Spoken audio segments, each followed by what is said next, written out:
Yo, what's up mga kapambihira? For today's video, magluluto naman tayo ng puso ng saging. So, eto, at naghihiwa na tayo ng ating mga sangkap.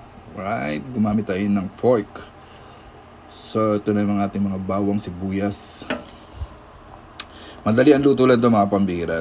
Gumamit tayo dito ng laman ng fork. So, hiwa-hiwa lang natin ng mabuti ang ating mga sangkap. Very simple lang sangkap nito mga kapambihira. Puso ng saging, luya, sibuyas, at bawang. At haluan din natin siya ng fork. At syempre, yung gata.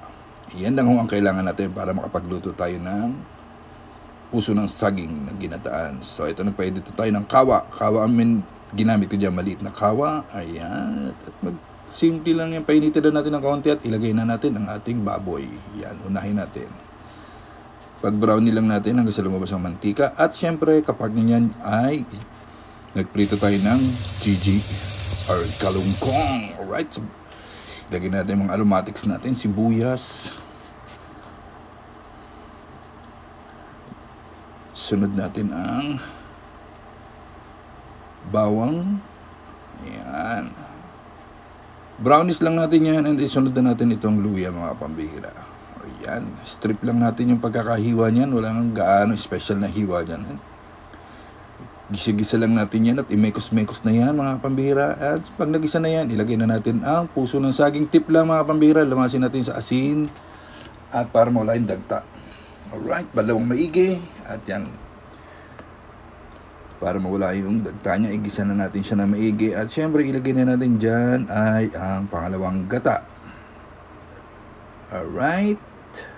Siya magpapalambot dyan yung ikalawang gata natin mga pambihira. Alright, nasa inyo yan. Dito sa point na to, pwede nyo na timplahan yan. Right, para lumasa siya, lagyan ng asin at saka paminta. Yan. Para habang kumukulo siya, so nagsisink in na sa kanya yung mga lasa niya. So, yun. At this point mga kapambihira, yun na. Kukunti na lang ang sabaw niya at dadagdagan na natin siya ng pangalawang gata. Alright, lagyan natin ng 4 cubes para mas malasa. Alright, shoutout po sa ating lahat at syempre, shoutout din sa akin pamangkin na si LD Puta. Yan, paki-subscribe na yan, paki-support na rin mga pambira. Alright, lagyan natin ng unang gata.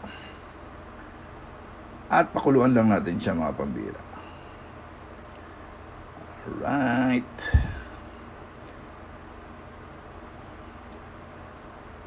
At syempre, lagyan natin siya ng suka. Ayun.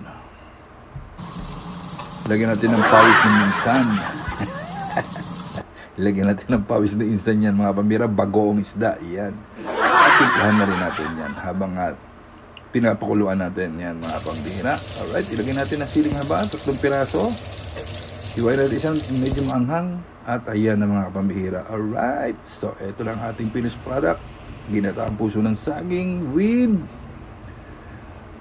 kalungkong. Alright, shoutout sa lahat. Bye-bye!